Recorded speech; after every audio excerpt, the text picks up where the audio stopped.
環球大戰線深入世界最前線，全球各地的觀眾朋友，大家好，我是葉思敏。今天節目我們會來關心到今天的最重磅消息，美債40兆美元的歷史新高，現在正式的引爆危機了。貝森特現在被說是不是在玩火來救美債呢？是不是下一波的危機會是在美元危機呢？另外呢，日本過去已經失落了20年，現在會不會因為要幫忙美國救美債，再失落20年呢？再來看到美國內部現在的問題，就是房貸已經來到了最新6.65%的新高哦。另外，美國的消費降級，沃爾瑪這邊的這個消費的零售已經降溫了，會不會整體燒進川普的期中選舉受挫呢？今天我們會做深度剖析。先歡迎在場來賓，首先歡迎前立委孫大千委員，大家好；前國安會副秘書長楊永明老師，士兵好，各位朋友好；前海軍艦長呂禮詩艦長。主持人好，各位觀眾大家好。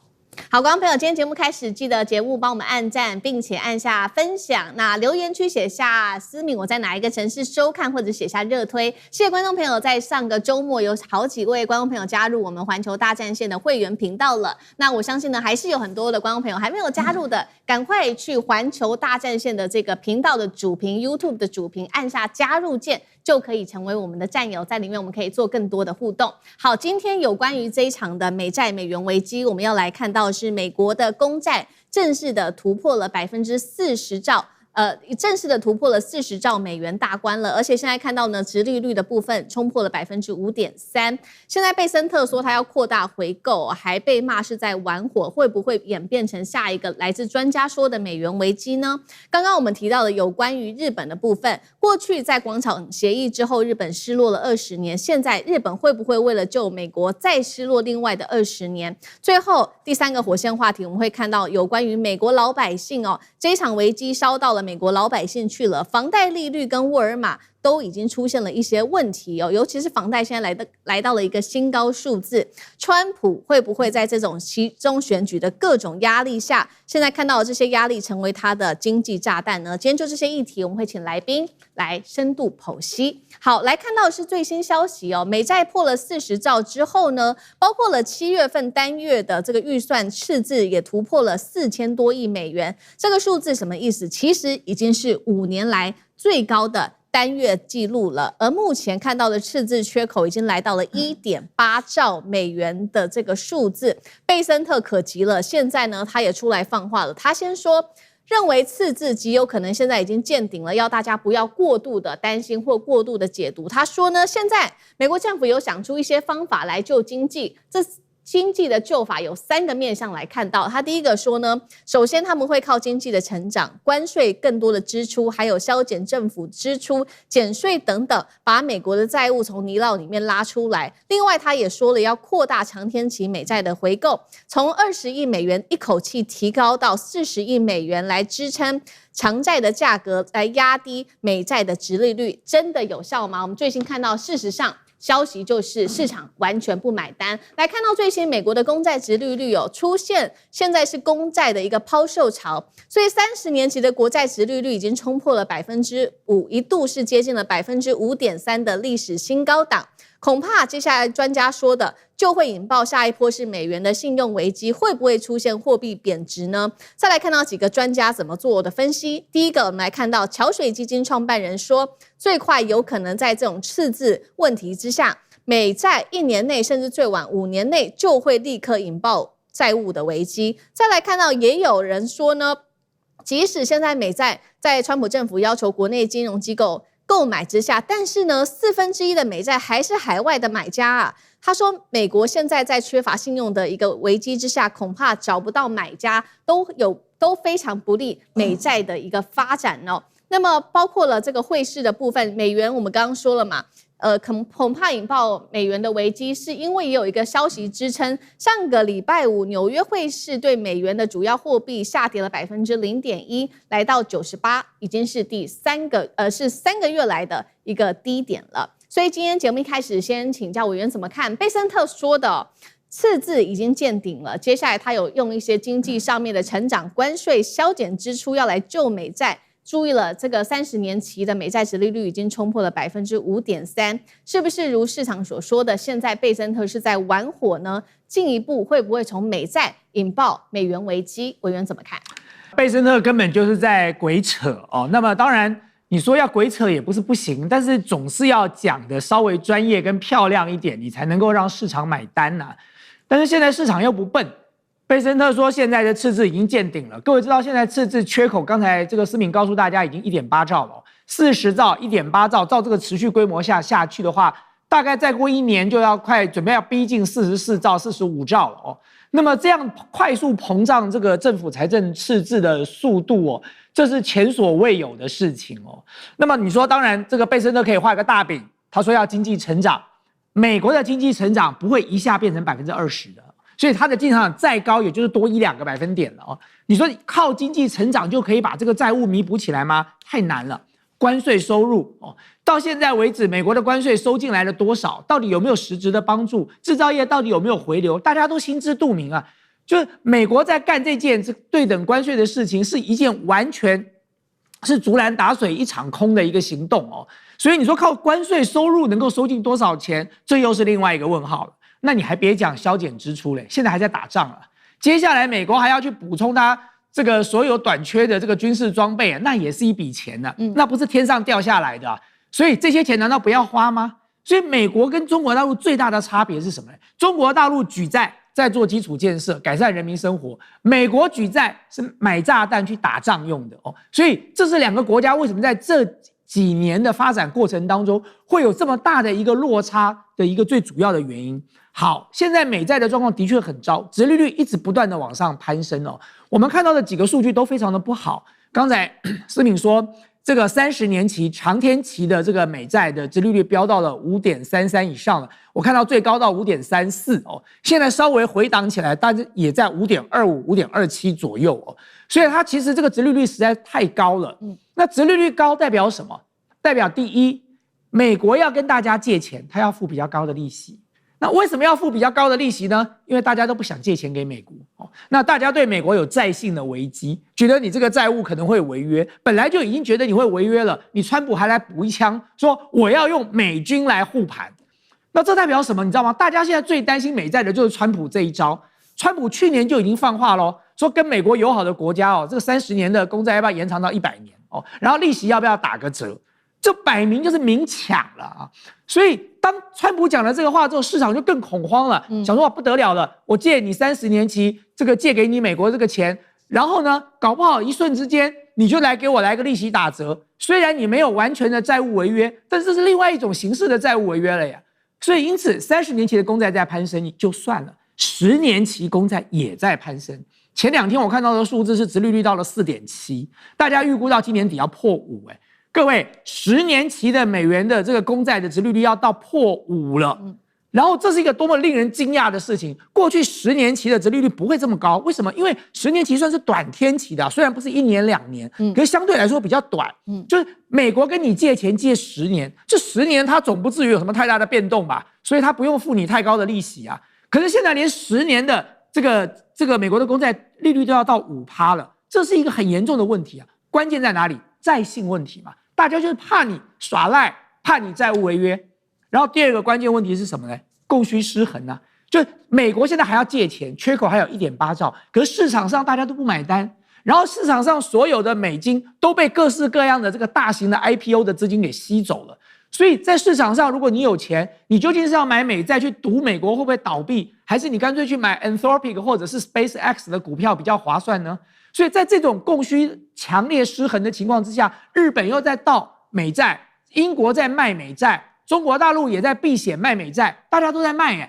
市場上一手的美債。大家知道，當供需一失衡的結果是什麼？就是這個美國必須用更高的利息，才能夠讓市場過度的這個供給的美債能夠平息下來。所以你看到這個貝森特講的那些話都是鬼扯。他說他要回購美債，你怎麼回購美債？美債你40億的這個金額就杯水車薪啊！光日本賣美債去護盤日銀啊，一個月丟出來的美債都不止40億了。你這40億能夠救得了誰？更蠢的一件事情是，貝森特幹的這件事情會打亂了美國整個美元的體系因為他等於是在跟聯準會對幹的了。你回購美債，你就是要把美元丟到市場上來嘛。所謂回購40億，他就是拿40億的美金去買美債，市場上忽然之間就多了40億的美元了。可是聯準會準備要升息，準備要打壓通膨，他要用升息的方式，就是要把美元收回銀行體系。所以你今天是在跟美元系統對坐，在這種情況之下，你當然會讓大家笑掉大門牙。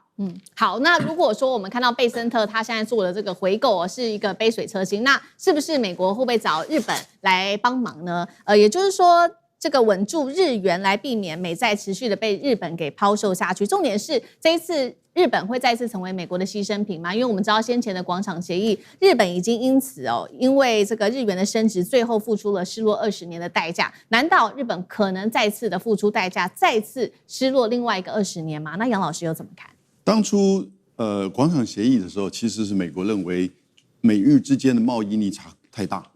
那關鍵因素他認為日元應該這個就是反映它正當的這個價值，所以呢，他要求日元升值，其實同時他也要求德國的馬克升值。那這個答應之後呢，倒不是單純直接就是因為簽了廣場協議，馬上就造成日元的這個整個問題，然後財政問題，然後最後造成日本的不景氣。其實我覺得當初日本的銀行，尤其就是日本銀行，它的這個中央銀行叫日本銀行，採取了這個極度的寬鬆政策，後來就造成整個泡沫，房地產、股市連續泡沫，然後呢，你就開始出現，那有人說叫做資產負債表的這個就是說虧損，因此這個時候呢，日元造成的變化長期的不景氣，那日本就用就是公共支出的方式來去希望能夠增加刺激消費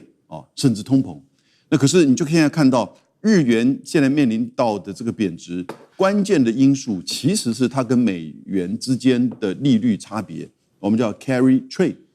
這種匯率差的這種差別呢，使得一些國際上的這些資金呢，就是借日元，然後呢買美元。那你就看到這樣的情況，就是有這樣操作的空間。那然後呢，當然再加上日本本身的經濟也是情況看起來 OK 然後它的出口也要擴張，它同時也沒有能力去这個升息太多，因為它現在是1%，美國大概是3.6%。OK， 這個是日元的問題，但我覺得這整個現在問題關鍵還是美元，以及美債，還有呢美國的經濟。剛才大前委員講到，連續2次，第一次是貝森特來救日元，第二次是貝森特救他自己的美債。他救日元1周效果，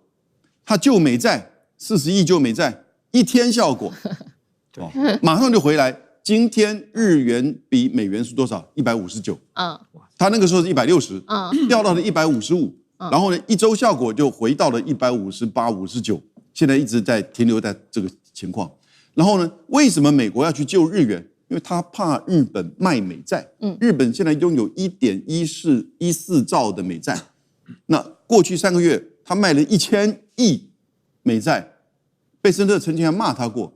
所以現在如果說以美債的這個情況，如果日本拋售這個不管是長期、短期的這個債，美國的國債的話呢，馬上會造成市場的效應。所以呢，他不准他賣美債，那我就說我們來組成一個美日貨幣聯盟，我來幫助你。但事實上，他是賣歐元救日元。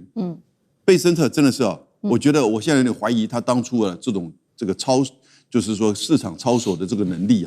也就是說他那個時候幫索羅斯做這個操盤手的時候呢，第一個你怎麼賣歐元救日元？那表示你對你美元沒信心嘛。第二個，你為什麼去拿40億去救美債，就表示你對美債的未來不具信心。現在整個問題都不是錢的問題，而是一個信心的問題。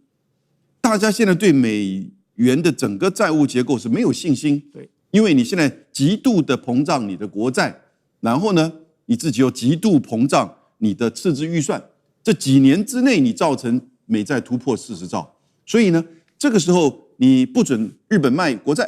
賣美債，然後呢，自己又在這個對美債做不具信心的操作。那講到日本會不會什麼情況呢？我覺得日本現在跟在86年的時候不一樣了，因為基本上企業都還算在賺錢，那就業也 OK， 只不過是呢，它的日元真的是貶到不知道怎麼去救它。那緩慢的它會升息的情況之下呢，大概就維持這樣一個情況一段時間。但是未來如果美國真的自己美債持續的這個出現問題的時候，我覺得日本還是為了自救，某種程度還是會繼續拋售美債的。最後的問題呈現的還是美國的整個債務跟財政的問題。好，所以到頭來，美國的國債問題還是得要自己好好的去解決哦，包括眼前的債務啊，還有它的嚴重的赤字問題。那其實呢，現在看起來這個美債跟美元的問題也直接影響到了美國的一般的小老百姓的家庭當中，也就是美國的家庭了。我們從幾個層面、幾個數據來特別看。首先是關乎小老百姓最直接的就是房貸了，房貸利率現在來到了一個新高哦，30年期的部分現在來到了6.65%，這個數字是高於去年同期的6.58%的。那當然了，因為你這個沒錢買房子的話，也會影響到你的消費力道。沃爾瑪，我們來看到零售企業哦，最新第一季美國同店銷售成長只剩下2.6%，創下6年最慢的成長速度。再來看到美國的油價了，在這個伊朗的戰事爆發之後，一口氣上漲了40%，現在來到每加侖大約落在4.11美元。柴油價格來到了新高哦，每加侖5.58美元，高於拜登執政時期。高盛是這樣講的，他認為現在美國的市場彌漫着停滯性通膨的一個味道，而且最新民調來看到哦，過去呢，這個共和黨主打的都是經濟牌，結果現在民調顯示，民主黨在經濟議題上首度的領先了共和黨，代表說這些有關於民生啊、財政的問題都已經成為川普在期中選舉上非常嚴重的一個定時炸彈了嗎？艦長怎麼看？我們先看到啊，有關於 GDP 的部分。GDP 的話，我們看到美國的第一季，它其實 GDP 是2.1，可是第二季的部分呢，現在所看到的數據到達1.5，那也就是它不斷的向下降。那第二個有關於失業率的部分，那我們可以慢慢的從這個有關於現在的這個房價利率的不斷高漲，以及沃爾瑪的它這一個消費降溫，我們慢慢就會看出結果。那有關於通膨的問題，我們看到6月的美国的通膨是在3.5%，那7月的話到達3.4%，其實也維持在一個平均水準上面。我們剛剛談的3個數據，也就是經濟的經濟成長以及失業率以及高通膨的部分，其實這個都反映出現在美國進入了停滯性通膨的這個時代啊。那進入這個時代，那如果我們反推回去看美國的國債，那現在突破了40兆的部分。40兆是什麼樣的一個概念呢？也就是它的債務利息來講的話，那大概也就是每年是9000億到1兆的部分，也就是這1兆它通通要拿來還款。那這一個1兆對於美國的影響是什麼？其實我們看到啊，寫過《文明》以及《帝國》這很多著作的一個歷史學家，我們叫做弗格森。那他其實呢，在今年的5月7號，他提出了一個弗格森定律。那這個定律裡面講的是什麼呢？也就是這一個霸權的國家呢，支付債務的利息如果超過他的國防預算的話，也就是他無法因應這個國防預算的話，他的霸權地位難以維持。這個不是說我們現在這樣子唱衰美國，而是從歷史上來講，我們剛剛講弗格森他是歷史學家，他指出了當初的威尼斯帝國、荷蘭帝國、法蘭西帝國、奧匈帝國，以及一戰、二戰才結束的大英帝國，通通都有這個特色。所以其實美國現在有關於貝森特他要擋這個美債，被人家笑說這是拿紙巾擋海嘯，在這個槍傷上面貼 OK 繃，一點也不為過。好，謝謝艦長。那我們休息一下，馬上回來。觀眾朋友們，我們要開會員頻道啦！因應呢美中、中東還有印太的亂局，你看到的是新聞，我們看到的是背後誰在操控這個世界。加入會員可以取得獨家視角的通行證，你將優先取得更深的觀點判讀，包括了核心真相分析、歷史脈絡拆解、局勢推演邏輯。同時解鎖會員勳章、優先互動權、問題解析、幕後花絮，支持我們制作高品質的影片。點擊下方的加入鍵，一起成為戰友吧！我們會員頻道見。好，來看到加拿大這一次不貴了，怎麼回事呢？美加正式的開戰了，卡尼現在是$1對上$1對川普來精準的反殺。川普這個時候真的是內外交迫，除了外部得面對來自於加拿大的報復壓力之外，內部被爆他現在健康亮起了紅燈，在短期之內突然間胖了10公斤，到底怎麼回事？等一下我們會來做深度的剖析。好，來看到的是加拿大這一次真的不忍了。川普原本以為呢，對加拿大課徵這50%的高關稅可以讓加拿大低頭，結果卡尼直接掀桌。來看到最新消息。加拿大總理卡尼對美國的商品寄出的$1對$1的報復關稅，這一次呢，他也說了，新一輪這個報復關稅大約規模是落在$200億的關稅，而且呢，卡尼也很聰明，打在的就是他想說，接下來11月美國期中選舉了，所以他要讓這些小老百姓對川普痛上加痛，所以打的都是跟小老百姓比較相關的這些商品，包括了會影響的漲價的部分，像是電子產品啊、家電、農業設備、乳製品跟鋼鐵等等啊，並且呢，卡尼還繼續酸川普說，你在最後一刻提出的條款變更實在是很不合理，也不公平，而且甚至你的簽名啊，有時候呢還是用鉛筆寫的，意思就是說你這反反复复用鉛筆很方便改來改去。大西洋月刊怎麼說呢？他們說，川普啊這一次對加拿大開戰，可能是繼伊朗戰爭之後再度的輸掉了另外一場貿易戰，而這一次的貿易戰就是對加拿大的貿易戰。我們可以說，現在川普的11月選舉真的是非常的緊張，而卡尼就是看準了川普現在的緊張情緒所以在這個時候直接做報復嗎？首先我們來看到，因為我們說川普為什麼要很緊張呢？油價的部分，柴油鏈接價現在已經突破了$100大關，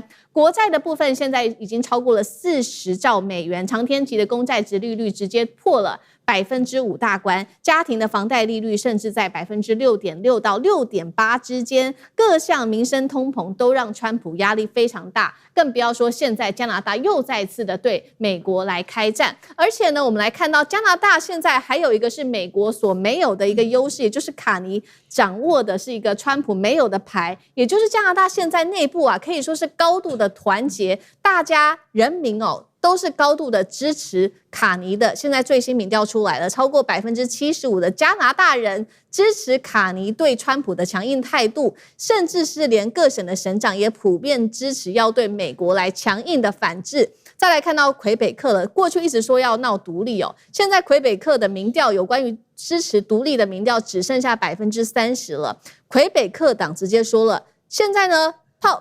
這個炮火要直接對準川普，只要川普還在位，我們就不急着要獨立公投，反而是支持了整個加拿大的民族的團結性所以今天節目一開始，先請教委員怎麼看卡尼為什麼這一次可以真的不吞了，而且他的精準打擊打在美國的選民的這個票上面，要讓川普更痛嗎？那加拿大的態度是未來如果降低了跟美國的合作，會轉為跟中國大陸做更多的合作嗎？委員怎麼看？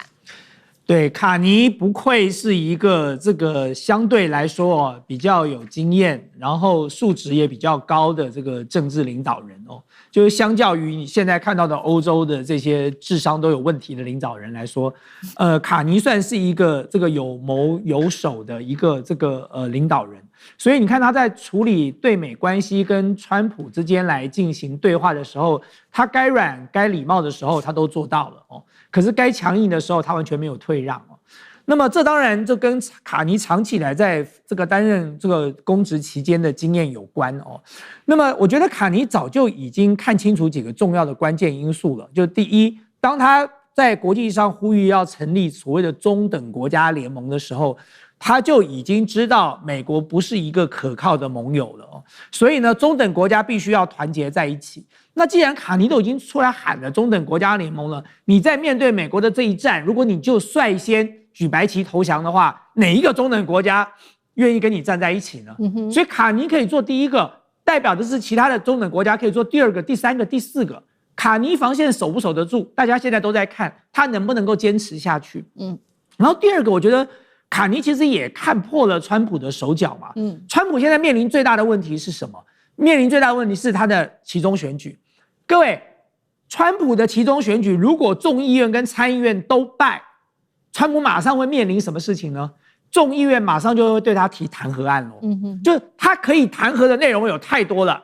彈劾案在眾議院只要普通多數就可以通過了，然後接着就要送到參議院去了。參議院如果你今天共和黨慘敗，你讓民主黨掌握了2/3席次，那麼這個總統就要被解職了。當然，就算這個總統沒解職，這對川普來講也等於是扒了一層皮。所以卡尼現在的盤算很清楚啊，你能不能夠撐到12月再說吧？就這個時候，我沒有理由在此時此刻對你做任何的讓步哦。那你更不要提到说卡尼現在玩的策略就是以牙還牙，以眼還眼哦。那麼我覺得伊朗為全世界各國奠定了一個良好的典範哦，就對付美國就要用以牙還牙，以眼還眼，然後最後tackle的一定是川普。那麼因此卡尼採取的態度很強硬因為加拿大有幾件事情可以牢牢的掐住美國的脖子的。第一個，美國的東部跟美國的中西部是長期依賴加拿大的水力發電跟加拿大的電網他們是用加拿大的電網我以前在 Ohio State 念書的時候，我們就是中西部嘛。你再往北，像 Michigan、像 Illinois 這些地方，他們其實跟 Minnesota 這些跟加拿大的電網是很密切的。就是加拿大的水力發電供給了美東跟美國中西部，所以如果一旦切斷電網，那不得了了。美東跟美國中西部所有的這個城市都會面臨到缺電的危機，還不要講，還有很多這個城市跟各州還在蓋這個 AI 的 data center 呢。然後第二個，加拿大握住了關鍵的礦產美國有好多的關鍵礦產，大家所聽到的只有原油跟天然氣，其實不止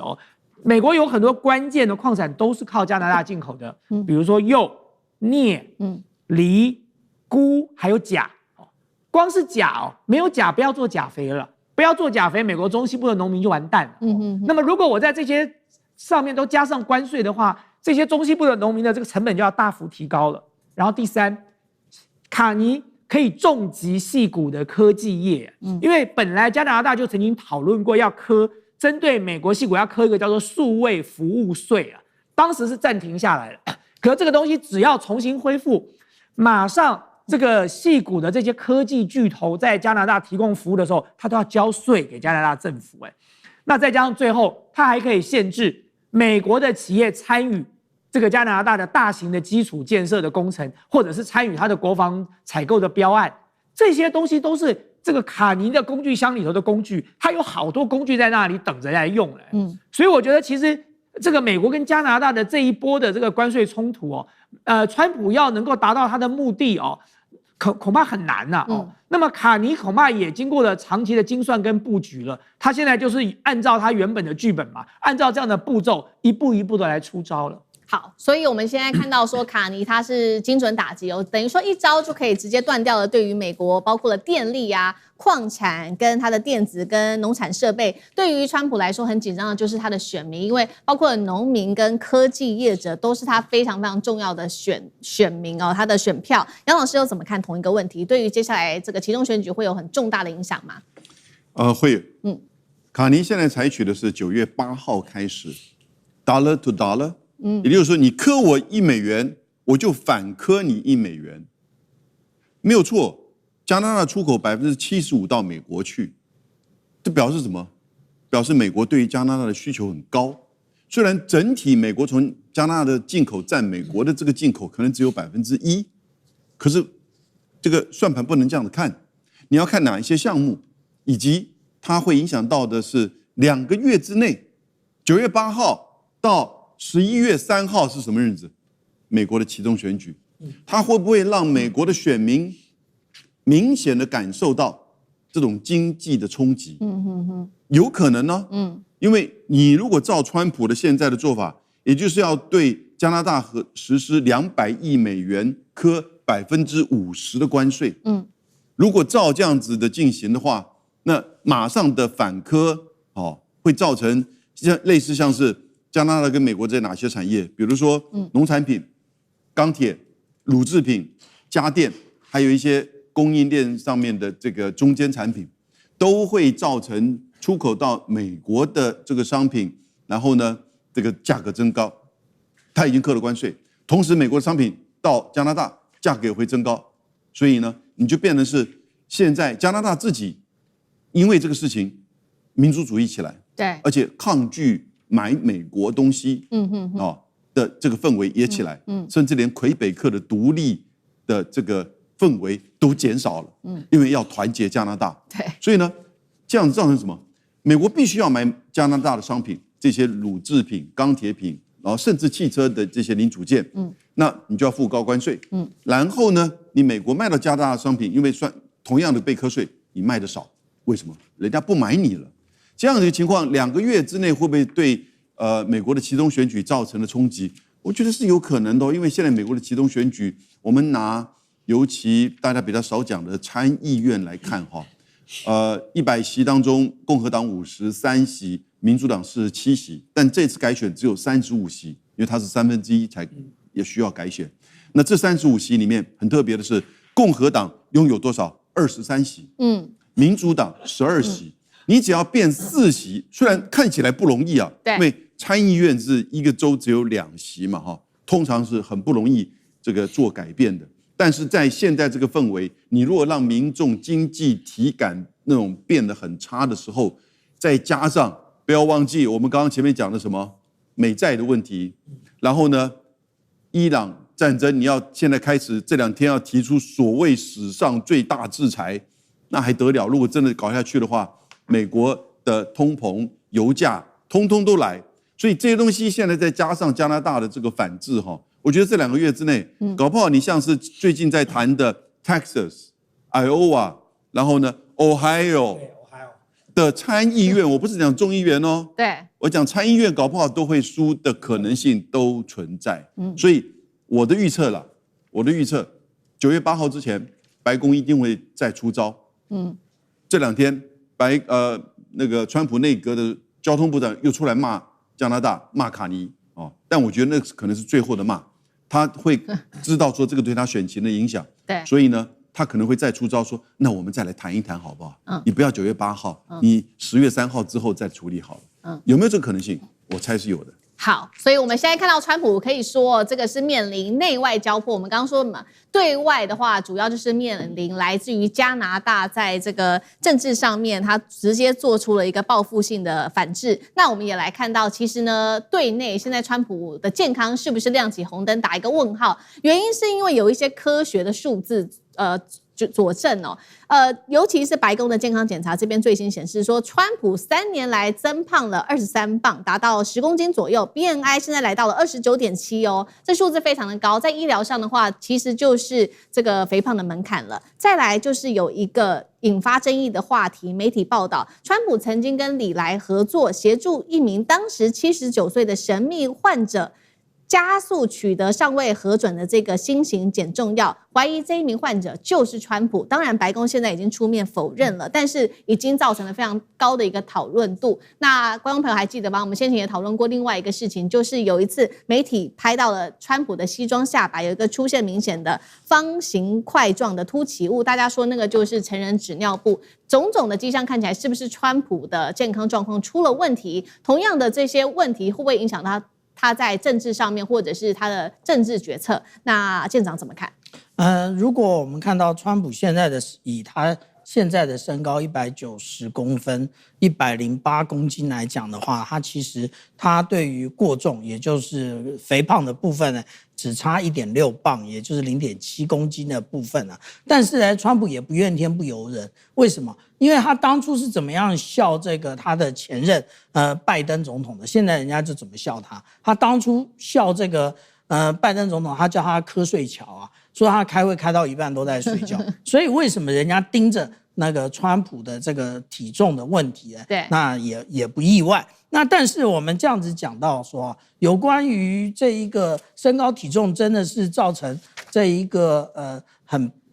疾病嗎？那也不一定。那為什麼我們這麼說？我們看一下哦，大部分的醫學報道都有一種說法，也就是長壽這件事情是會遺傳的。那川普的爸爸他活到93歲啊，他的媽媽活到88歲，醫療的水準還沒有現在他有一個總統團隊那的好啊，那都可以活到這麼老了，那所以川普應該也得到這樣的一個優良的基因。但是川普為什麼會不斷的肥呢？其實我深有所感啊，因為都是過勞肥啊，也就是川普本身呢，他有很密集的會議，然後他還有媒體活動，還有公開演說，晚上還不定時要發他的 Truth Social， 其實這都是他過勞的主要原因啊。那因為他想要從媒體捲起千堆雪，然後來造成他的一個執政的順遂。但是我們這樣講啊，有關於最近被大家拍到那個成人紙尿布的疑問的部分啊，那可能如果大家家裡頭有長輩在穿成人紙尿布的話，你就會發現那個不是。為什麼？因為紙尿布是對稱的，它如果右邊凸起，左邊應該也會凸起，而且凸起的部分呢，不是在臀部這個位置，而是在那個我們講到這一個兩腿之間的這個位置，它是會有下垂的。但是這一個反而更嚴重，為什麼？因為它那個地方所凸起的那個大小位置，可能是他24小時心臟的一個監控的器材，所以川普可能有其他的問題，但是他沒有說。好，謝謝艦長。那我們休息一下，馬上回來。觀眾朋友們，我們要開會員頻道啦！因應呢美中、中東還有印太的亂局，你看到的是新聞，我們看到的是背後誰在操控這個世界。加入會員可以取得獨家視角的通行證，你將優先取得更深的觀點判讀，包括了核心真相分析、歷史脈絡拆解、局勢推演邏輯。同時解鎖會員勳章、優先互動權、問題解析、幕後花絮，支持我們制作高品質的影片。點擊下方的加入鍵，一起成為戰友吧！我們會員頻道見。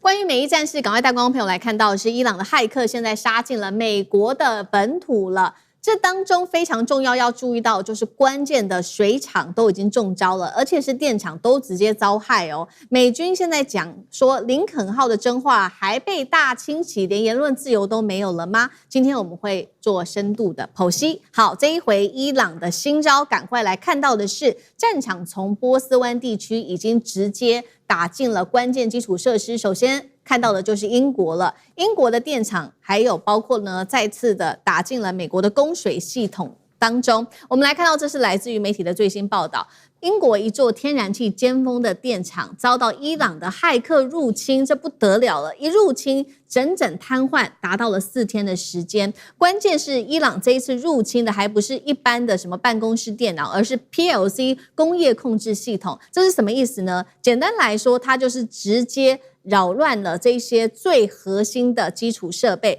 當中包括控制泵浦啊、閥門、壓力、發電設備的這些廠，整座都會被關閉掉。現在大家關心的是說，我們剛剛看到的說，伊朗入侵的還是一個小型的水廠，下一次會不會他只是先做一個警告？下一次入侵的難道是大型的電網、天然氣管線，或者是水處理廠，甚至是軍事基地的這些電力系統，都可能被1秒直接斷電嗎？事實上，我們來看到的是，美國早就已經發現到伊朗的駭客非常的厲害了，在今年的8月份，他當時才直接起訴了17名有關於伊朗的這個駭客。那這個駭客叫做馬布納研究所的駭客，什麼來頭？趕快來帶觀眾朋友看。2013年當時成立的時候，美國就指控他是駭客傭兵的平台，替伊朗還有他的革命衛隊來做這個侵入哦。這當中包括了他直接駭入美國的大學，還有海外的大學，超過42家美企，還有至少5個美國政府機構等等，累計竊取超過了非常多的資料跟智囊的財權等等。最危險的事情是，我們都知道，英美雖然說他們的科技設備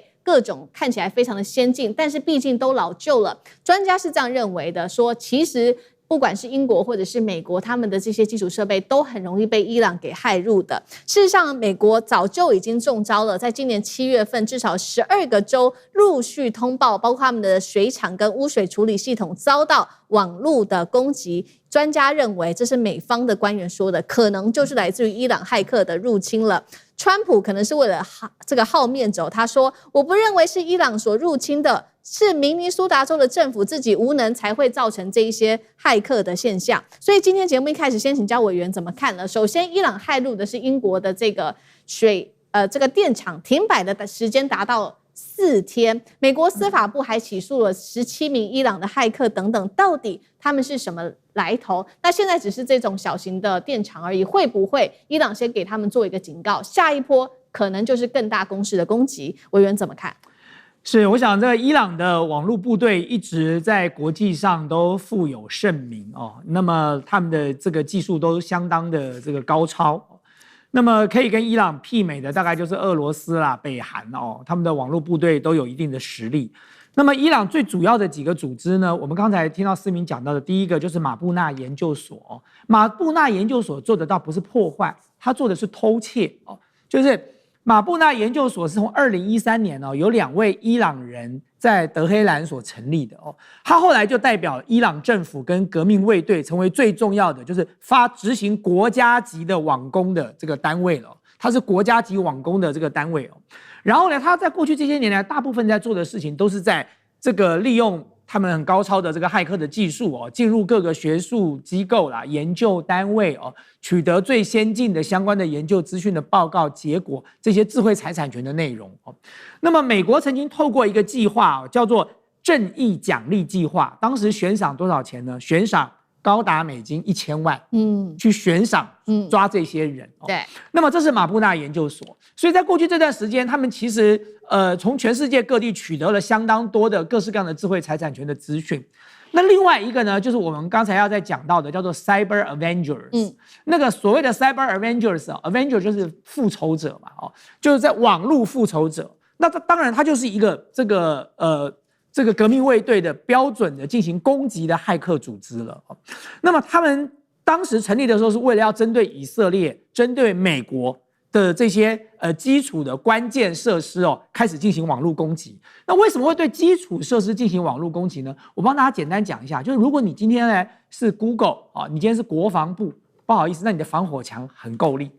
如果你今天是個大銀行，你也花很多錢砸在資安上。可是什麼地方是很容易被攻擊的呢？這種大型的基礎設施啊，因為美國、英國也好像以色列，他們這很多基礎設施老舊了，就誰會花大錢為這個水利設施做防火牆嘛？就你要有應付國家級網攻實力的防火牆，那這是多大的一筆錢呢？所以很少會有國家去做這樣的事情的。所以你現在只要針對所有的民生基礎設施全面的發動網攻啊，你一下就可以攻進它的這個網絡的這個我們叫做公控系統啊，所謂的公控系統就是這個操控整個設施運作的體系裡頭，然後你就可以做任何的事情，你可以把這個水源給關掉，你可以把電網給截停，這些你都可以做。那麼事實上，現在我們看到最近啊，因為這個 Cyber Avenger 展開了這個一系列的攻擊，我們看到的是在今年7、8月嘛，它首先對美國的大概12個州的水利系統發動了攻擊。然後接下來我們看到了這個電視台上講的，它針對英國的發電廠也發動了攻擊。在今年的7、8月，讓發電廠停工了4天。但是它不是只有今年才幹這件事情的，它很早就幹了。它從2023年到2026年這3年呢，當時以色列就指控說，這個 Cyber Avenger 對以色列發動了大規模的認知戰和心理戰，散布各式各樣的不實的資訊，去動搖以色列國民對國家的看法跟信心。然後到了2023年11月的時候呢，這個組織曾經突襲過美國賓州的水利局，所以也造成了美國賓州水利系統的混亂。然後到了2024年底，所有國際的這個西方國家就這個高度的懷疑說，這個 Cyber Avenger 的技術又大幅提升了它已經可以部署更新型的叫做公控惡意軟體，叫做 IO Control。所以所謂的 IO Control 呢，跟 IO 跟 IT 不一樣的，因為 IO 的那個 O 是 Operation， 所以 IO Control 就是說，它可以在這個所有的 IO 控制系統上部署了最新型的惡意的這個破壞軟體然後呢，順利的去掌握了這個系統的主導權。所以這是現在伊朗針對美國跟這個美國的盟友所發動的一系列打擊。那你說他有沒有可能用更大規模的這個網絡攻擊呢？當然有可能啊，因為我曾經不止一次說過，伊朗現在已經緊緊的咬住美國了，他不會鬆口的。川普想要把腳抽出來，伊朗知道只要讓川普跑了，過2-3年之後，川普跟以色列會卷土，美國跟以色列會卷土重來的。所以他現在既然咬了，就要緊緊的把它咬死哦。所以在這個時刻，伊朗就開始慢慢的把手上工具箱的工具一個一個拿出來了。那麼網絡攻擊當然是接下來他極有可能選擇的一個措施，因為成本非常的低啊，傷亡也很小。好，所以我們看到這個伊朗的攻勢已經從這個波灣地區往外擴到英美，甚至是這些國家的非常重要的基礎設施了。那下一步會不會往更大型的電廠、水力廠去走？這個我們都要持續的做觀察。但是呢，川普至今仍然是否認說這一些水電廠啊被攻擊是伊朗所造成的，甚至呢，是不是最近川普越來越抓緊有關於言論自由的控制呢？因為我們要來看到另外一個最新消息是，美軍旗下不是有一個軍報嗎？這個叫做《星條旗報》。日前他報道了一件事情，就是林肯號不是在水面上這個水上漂流時間長達了9個月的時間，當時海軍受不了就跳水，他們把這件事情給報道出來之後，沒有想到這個媒體的發行人、總編輯跟中東的記者全部被解雇，怎麼回事？楊老師怎麼看？我要這兩個事情啊，從剛才講的美國的水庫基礎設施遭受到網絡的攻擊，而美國政府不敢承認。然後呢，美國自己國防部所設立，其實是法律上有一定獨立性的星條旗報報道相關的，就是軍事以及美國內部軍情的一些報道。結果他報道200多天林肯號的情況被解雇，所以呢，也就表示什麼？他內部的壞消息也不能夠講。雖然它是軍方的情況，可是前所未有的整個船艦的調配以及這些官兵的影響，大家全世界都在關注。那事實上，透過很多官兵跟家裡面的聯繫，已經太多的消息跟圖片顯現出來。那也只不過是稍微確認一下這些事情其實有它的嚴重性。我覺得其實某種程度有一點疏解的效果。可是他現在雪上加霜的是，你不能報，你報了是破壞就是軍心穩定，所以把它最重到解雇的程度。所以美國的敵人真的不是中國，更不是伊朗，而是美國自己。它的制度、它的基礎建設、它的很多我們過去以為是軍事神話、金融神話，現在一個一個開始從內部出問題，而這個都會做連結的。所以你現在看到的是，它的這些基礎建設其實真的是老舊。那如果你要開始對別的國家採取一種侵略性的攻擊，那別的國家當然就會以你的所有這個比較虛弱的地方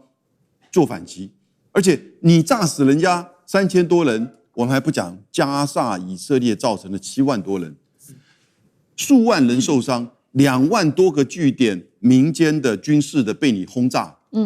人家挺過來了，人家反擊你，難道只會打你航空母艦嗎？當你打你所有最弱的地方，尤其像你這些水庫基礎設施老舊的部分，所以它呈現的問題不是在這個往來之間，也不是在川普在刻意的遮掩，而是真的透露美國的基礎建設的老舊，而可能不堪一擊。那另外，你這個星條新聞的這個解雇，就表示什麼呢？你在遮掩嘛？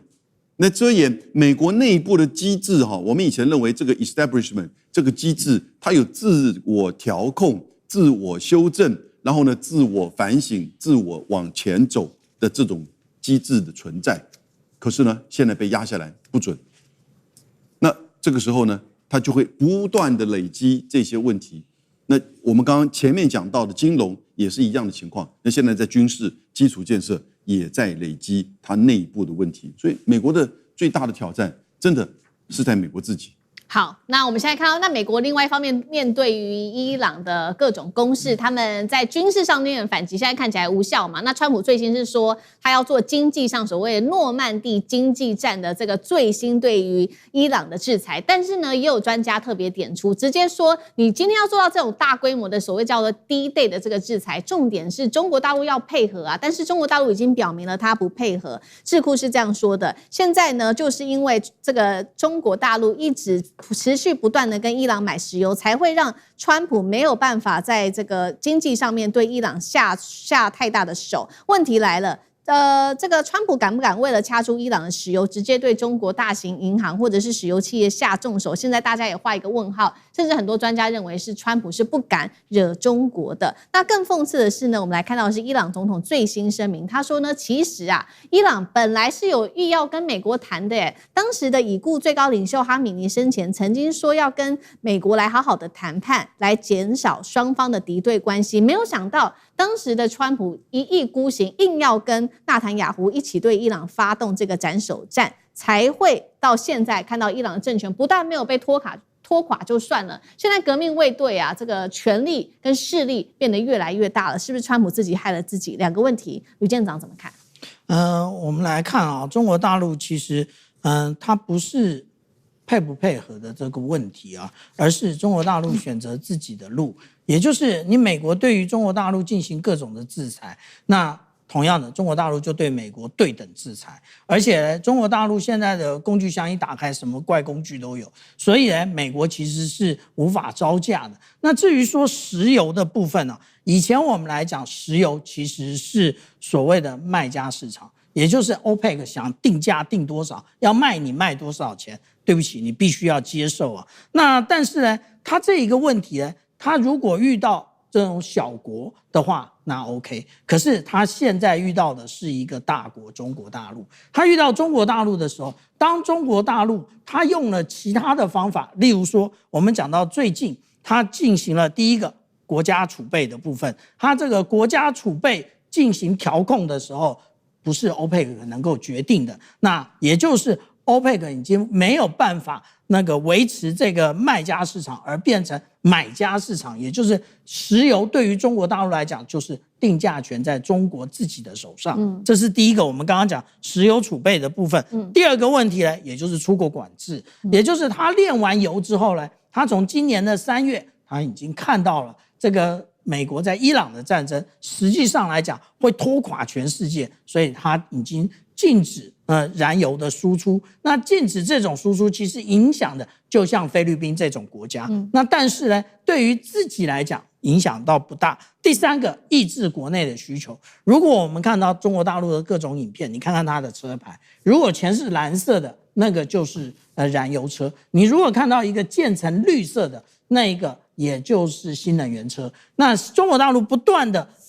鼓勵大家使用新能源車的情況之下，也就降低了這一個石油的使用啊。我們大家來看啊，這一個是有關於中國大陸進口石油在2024年的部分。我們看到伊朗，大家覺得伊朗的佔比很高嗎？其實並不高，11%。那如果說你現在要進行調控的話，中國大陸可不可以？可以。但是中國大陸要選擇走自己的路，它並不要受到你美國的主導。那另外我們剛剛講的，在今年8月份的第一周的這一個經濟學人，他講到的中國才是世界石油的大國，那不用提 OPEC， 中國才是真正說了算的這個國家。所以我們現在從這種種種角度來看呢，那其實中國大陸才真正的掌握了油價，那這個價格呢，也就是反映到我們現在看到的部分，那也就是當美國這個川普總統他想要透過什麼樣的方法去打擊到中國大陸的時候，中國大陸調控這個油價，可能對於這一個期中選舉造成更致命的影響。好，謝謝艦長。那我們休息一下，馬上回來。觀眾朋友們，我們要開會員頻道啦！因應呢美中、中東還有印太的亂局，你看到的是新聞，我們看到的是背後誰在操控這個世界。加入會員可以取得獨家視角的通行證，你將優先取得更深的觀點判讀，包括了核心真相分析、歷史脈絡拆解、局勢推演邏輯。同時解鎖會員勳章、優先互動權、問題解析、幕後花絮，支持我們制作高品質的影片。點擊下方的加入鍵，一起成為戰友吧！我們會員頻道見。好，趕快來看到出大事了！美企、輝達跟蘋果這一次真的終於扛不住了記憶體的暴漲，於是呢，輝達決定了 AI 伺服器明年漲幅一口氣調高15%，iPhone 成本暴增38%。我們今天要來特別關心，川普被逼到接下來會向中國認輸來奉行長興晶片嗎？歡迎觀眾朋友留言跟我們一起互動。如果你認為最後川普會壓不住這個壓力，對中國放行它的長興晶片的話，留言寫1；如果你認為不會，留言寫2。我們來做互動。好，輝達扛不住記憶體價格的暴漲了。我們要來看到這是最新消息，傳出輝達的部分客戶明年初拿到的 AI 伺服器價格一口氣會直接上調15%，原因就是記憶體真的太貴了，而這個輝達不想要一個人自己去扛這樣子的一個成本，受影響最大的現在也出來了，包括它的許多的高階 AI 伺服器的產品，包括 Vera Rubin 或者是 Grace Blackwell 等等。記憶體暴漲的原因大家也很熟悉，就是因為 AI 現在這個領域有狂搶記憶體晶片，直接讓這個輝達沒有辦法拿到記憶體了，所以呢，他也不想要吸收成本，外界就估算了，你看哦，來自於輝達它的 Blackwell B200的成本當中，光是記憶體的這個成本就佔了將近快要50%。輝達現在毛利率其實還蠻好的，高達了75%，而如果他要吸收這樣子記憶體這麼貴的一個成本的話，勢必就會衝擊到它的毛利率，所以這個輝達決定要漲價了，這是一個部分，這是美國的輝達。另外一家受不了的企業還有蘋果公司了，蘋果即將推出的這個256GB 的 iPhone 18 Pro， 整體的零組件價格來自於 TrendForce 最新估價竟然是暴漲了將近是38%，而記憶體佔這個零組件的成本比例高達34%，是非常非常貴的。那直接影響到的消費者的這個，你去買 iPhone Pro 18的話，它大概會漲多少呢？現在預估落在$100到$200，甚至已經喊到$250到$300的價格了。等於是你買一支 iPhone， 可能這個成本要多付1萬塊錢的新台幣。所以呢，難怪蘋果這期間他不斷的跟這個川普拜託說，可不可以放行，讓我們買中國的長興晶片跟長江存儲的記憶體晶片啊？我們不想要再被這3家大廠給綁架了，因為他們長期壟斷記憶體的晶片市場，包括了韓國的三星、SK 海力士跟美光等等。最新來自於這個今天的消息，川普政府正在考慮要允許讓蘋果向中國大陸的長興跟長江來購買記憶體晶片。那麼這樣子有沒有可能放行？會在9月份川習會之後正式的對外公布。現在有專家特別做了解析，說川普之所以會在川習會公布，他想要對外解釋的原因是說，我因為呢這個開了川習會，我想要對中國示好，於是決定放行。但其實有專家說，真正的原因是因為他看到美國企業再也撐不住了。你看到這個輝達要漲價，蘋果也要漲價，他覺得美企撐不住了，所以最後可能就會考慮放行中國大陸的長興晶片，是這樣嗎？那委員怎麼解讀？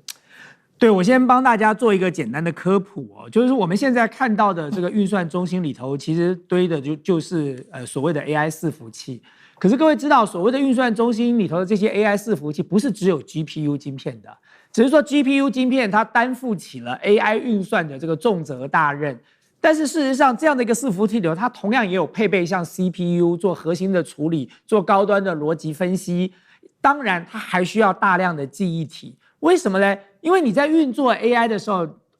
我舉個簡單的例子好了。我今天輸入一句話來問我的這個 ChatGPT 那 ChatGPT 或者是這個 Kimi K3 收到了我這個話的呢，它總要有一個地方暫時把這些東西存起來吧。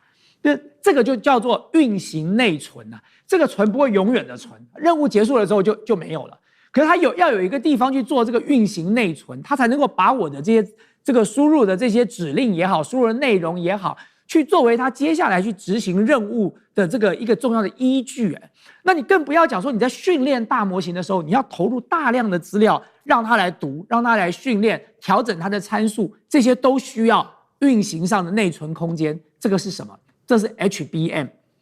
很多人會把 HBM 跟 DRAM 搞混這兩個不是同樣的東西，雖然它們都是運行內存，可是 HBM 叫做高頻寬記憶體，它是專門用在 AI 伺服器裡頭的。為什麼？因為大家知道，你輸入的資料量很大，或者它從外界找到的資料量很大，它必須要有很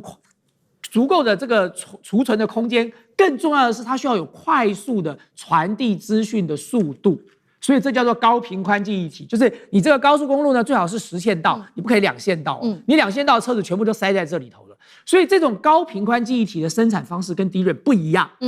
DRAM的生產方式是把它平鋪在這個電路板上面的，就是連接在電路板上面的。可是各位知道 HBM 它為了要加快它的傳遞速度，它是把所有的 DRAM 像這個摩天大樓一樣疊加起來的，它是疊加立體疊加。然後把每一個 DRAM 呢，再用中間用打孔的技術，然後用高速的連接，然後這樣這個製造出來的所謂的高頻寬記憶體呢，它在資訊傳遞的速度上就很快。那各位，高頻寬記憶體的價格跟 DRAM 差很多，高頻寬記憶體很貴。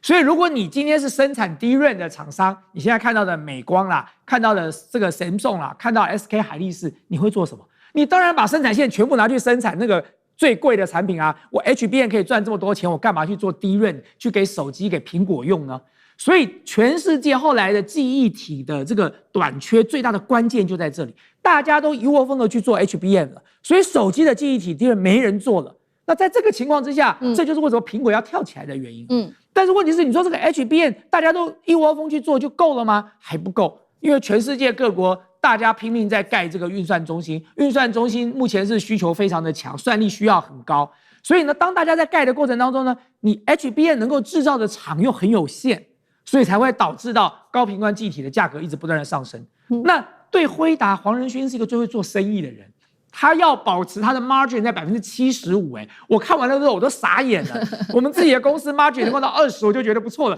他要保持75%的毛利率，這夠狠了吧？他為了要保持他75%的毛利率，他怎麼辦？轉嫁給消費者啊。對，所以這就是為什麼你現在看到他 AI 伺服器要漲價，因為他漲價了之後，他才能夠繼續保持他15%的毛利率嘛。但這個情況有沒有可能翻轉？有可能翻轉。第一，如果有更多有實力的這個DRAM廠，它能夠做 HBM， 那麼接下來供給量就夠了。第二，如果中國大陸的 AI 模型的算法有突破，它不需要再有這麼強大的這個算力支撐了，它就可以完成任務了，甚至在記憶體的空間上，它也可以做整理了。那麼在這個過程裡頭，你 HBM 的需求量也會降低，所以現階段看到的熱潮未必是永遠的熱潮，因為未來還有很多變數。好，那現在包括了輝達跟蘋果都希望說能夠有更多的選項。如果是這樣的話，川普未來有沒有可能放行，甚至說他有沒有可能放下他的面子來放行中國大陸的長興存儲的晶片呢？楊老師怎麼看？正如剛才這個大邱委員所說的 ，HBM 其實現在大部分過去做傳統 DRAM 的，轉而去做 HBM， 提供給 AI 使用。那尤其是三星、海力士跟美光，那現在當然這個水漲船高，然後呢就開始漲價，那輝達就開始這個轉嫁成本，所以輝達其實到目前為止現階段它沒有什麼撐不下去，它只是想要維持它的毛利率，維持它的這個收益，轉嫁成本其實只是造成更多 AI 產業的這個支出。但問題是在蘋果了，那蘋果因為產能都被抓去做 HBM 了，那傳統的這些 DRAM 呢，那就由長江存儲還有呢長興儲存，這兩家在做。那現在蘋果是希望在做測試，可是他做測試呢，招致了美國內部的就是強硬派的反对，尤其是商務部長魯特尼克的反對。問題是庫克說，我不是要用在全球的蘋果產品，我只是要用在行銷中國大陸的蘋果的這個手機以及電腦這些產品，使用中國大陸的這兩家的 DRAM 的廠商。